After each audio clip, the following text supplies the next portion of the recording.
ஒரு சீரியலை வந்து பார்த்தீங்கன்னு சொன்னால், ஆரம்பத்தில் மயில் தனது அம்மா அப்பாவிடம் இனி என் பிரச்சனையில் தயவு செய்து தலையிடாதீர்கள், அந்த பெண் வீட்டிற்கு எதற்கு போனீங்க, அவர் யாருடன் பேசினால் நமக்கு என்ன, கோபமாக வந்து கேட்க அவரது அம்மா வழக்கம் போல கத்துகிறார். அடுத்து வந்து பாண்டியனிடம் அனுமதி கேட்டு சரவணன் கதிரை அழைத்து கொண்டு அஞ்சலி வீட்டுக்கு செல்கிறார். அங்கு அஞ்சலி மற்றும் அவரது அம்மா அப்பாவிடம் மன்னிப்பு கேட்கிறார். தன்னால் இனி எந்த பிரச்சனையும் வராதுன்னு சொல்கிறார். அவர்களிடம் மிகவும் எமோஷனலாக சரவணன் பேச அஞ்சலியும் அழுகிறார். கடைசியாக செந்தில் மீனா காட்சிகள் வருகிறது.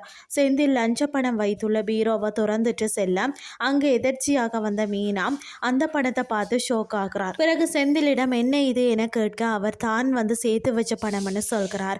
உடனே மீனா, நானும் தான் அரச வேலை செய்கிறேன், உங்களை விட அதிகமாக சம்பாதிக்கிறேன், என்னிடம் கூட இவ்வளவு இல்லையே அப்படின்னு சொல்லி கேட்கிறார். ஆனால் அப்போது செந்தில் ஏதோ கூறிட்டு செல்கிறார். மீனா அவர் சொன்னதை வந்து நம்பல. இதுதான் இன்றைய நாளுக்கான எபிசோட்.